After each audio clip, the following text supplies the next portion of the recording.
और माशाल्लाह गद्दी नशीद जनाब शाह साहब को जनाब स्टार बंदी हो गई है और जनाब साथ जनाब रायत साहब हैं। तो जनाब आए बात करते हैं। जी सलाम जी वालेकुम जी क्या शिकायत कहेंगे इस मौका पर? जी इस मौका पे बहुत ज़्यादा खुशी का दिन है कि राजा साहब बॉलीवुड चल के सरकार मीरा पाक का एक घर है उजरा मुबारक है और नाल उन्होंने मलक वजीर साहब भी आए और मीरा बादशाह की रौनक नूं दुबाला कीता ने। मैं कहना कि अल्लाह दे नेकी विच अपनी इस नेकी नूं सटिया ने कि अल्लाह दा वली कोई देखे कि असी अल्लाह नाल प्यार करने उन्हां दी निशानियां नाल प्यार करने और उन्हां लोगां नाल प्यार करने और इन्हां दोवां ने राजा साहब ने भी मलक साहब ने भी गरीबां दी मदद की है। अज राजा साहब का नाम पे बोलते हैं किसी इलाके पूछ लो जाके कि ये ऐसे एहसास पसंद बंदे कि जिसने भी किसी ने दुख सुनाया है जितनी मुमकिन कोशिश हो सकी है इन्हें की है और इसे तरह ही मलक वजीर साहब ने भी इसे तरह जिस तरह किसी की कोशिश हो सकी है कोई गरीब आया है अगर इन्हों की अप्रोच है तो इन्हें मदद की है और बिलखसूस दोनों हस्तियां ने मीरा बादशाह के इस मेले में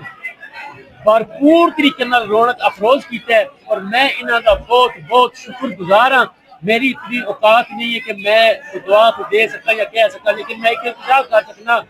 कि मीरा बादशाह अल्लाह का वली है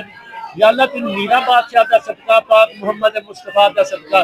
इन्होंने किसी मोड़ पे किसी जगह पे कोई हार नसीब ना हो हर मुश्किल हर मुसीबत महफूज रह रब सल्ले अला मुहम्मद। जी माशाल्लाह जी राय साहब माशाल्लाह ਤੁਹਾਡੀ ਜ਼ੇਰੇ ਸਾਇਆ जनाब सारा प्रोग्राम हो रहा है माशाल्लाह ये मेहनतां ने ਤੁਹਾਡੀਆਂ ਤੇ ਕੀ ਕਹੋਗੇ इसमें? तेरी और पनाह खुदाया और नहीं कुछ सुझदा जिस दीवे तू आपे वाले कद किसे को बुझदा। क्या बात मेरी खुशकिस्मती है सैयद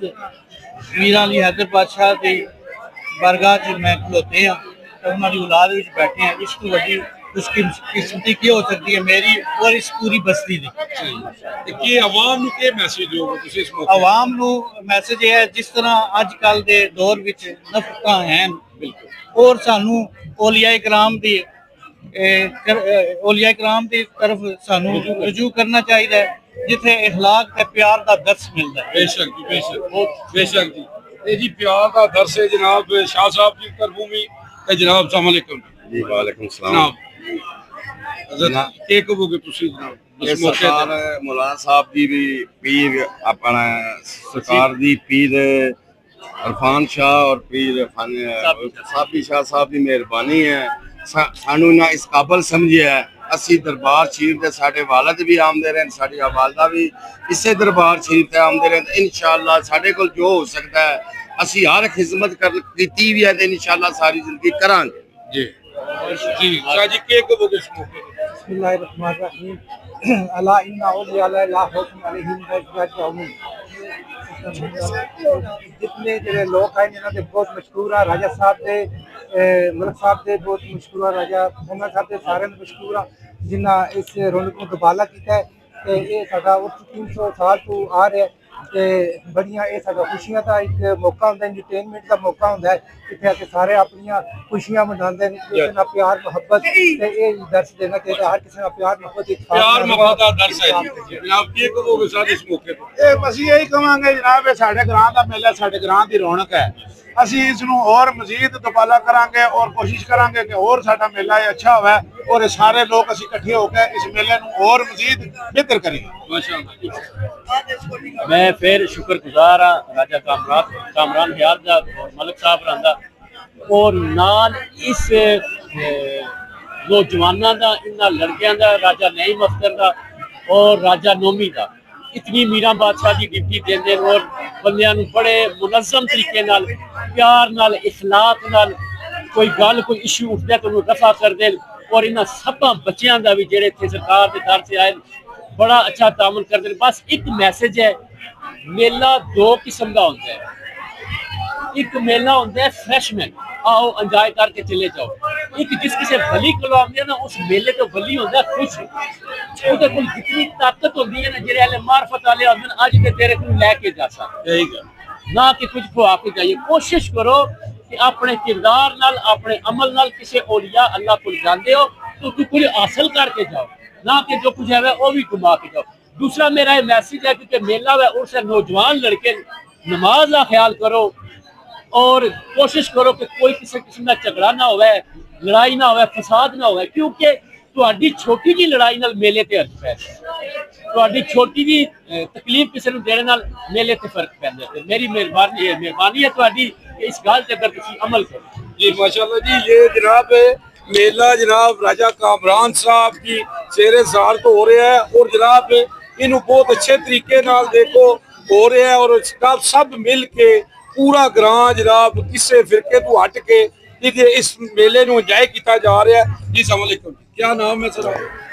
क्या के ये मेला, मेरा नाम सैयद अतर हुसैन जाफरी है जी ये मेला सरकार सैयद मीरा अली हैदर बादशाह सही इत्थे सिर्फ एंटरटेनमेंट नहीं, लोग बड़ियां बड़ियां आफतां बलावां इत्थे छोड़ जांदे ने, सरकार मीरा हैदर बादशाह कैद करवांदा है, सही इत्थों फ्रैश होके जांदे ते वलियां दे दर ते छिक्की चीज लगी है वो अल्लाह ताला दा ओ नूर है कि जेड़ा रब ताला ज़ात ने खास अपनी मोहब्बत च खल्क की तौर पर पाक मुता कीता है, कोई नूर वलियां को नाल। इस वास्ते सारे लोग इत्थे आके अपनी दुआवां मंगदे ने, वली दे तवसत नाल अल्लाह पाक साडे ते आफात बलियात दूर करो। और मीरा हैदर बादशाह फर्द औला ते महबूब भी अल्लाह पाक दे महबूबियत दा दर्जा भी रखदे हैं और सरकार ऐसा आला दर्जा रखदे कि ए वक्त सरकार दे यानी इस दुनिया ते जाहिर होने दा हो गया है, अपने आप को हमेशा छुपाया छुपिया अपना सी। इतने बड़े बड़े लोग शफा याब होंगे और बड़िया बड़िया आफतां बलावां जादू जिन्नात लोगों के दूर होंगे और उन्होंने करम होंगे, उन्होंने रिस्क खुलते सिर्फ दुआ मांग के लोग चाहते हैं। बाकी सरकार की जी बहुत शुक्रिया जी। मैं इतने कहूँगा जनाब देखो जी मेला ये जरा ना मेला देखो जिंदगी के आदि ना मेले ने ये देखो ना एक वक्त आना है, असा नहीं होना, ये मेले रौनक लगदियां रहनियां ने, ये रौनक जनाब ये एक जिंदगी की एक मिसाल बन जाती है और ये मेला इंजॉय करना चाहिए। राय साहब का बहुत बहुत शुक्रिया, राय साहब ने बहुत जबरदस्त काम किया है। राय साहब आखिर से कुछ कहना चाहो? मैं पहले कह चुका हूँ, बहुत जी जी शाह जी कुछ ठीक है, मैं यूँ कह सकना कि प्यार मोहब्बत इत्तेफाक ही अच्छा है और कोशिश करनी चाहिए हर बंदे की कि किसी वास्ते बेहतर सोचा जाए और बेहतरी करनी चाहिए, ना कि किसी को नुकसान देना चाहिए, क्योंकि वो गड़ा अपने वास्ते खुद जाता। बिल्कुल सही ते सारे नाल मेरा यू प्यार दईए जी, ये प्यार का मैसेज है जी सब पासे। अवाम देखो कैमरा मैन दिखाए सारे लोग माशाल्लाह आए ने और बड़ा प्यार मोहब्बत नाल इंजॉय किया जा रहा है। उर्दू ग्लोबल यूजी न्यूज़ जावा जी जेलम।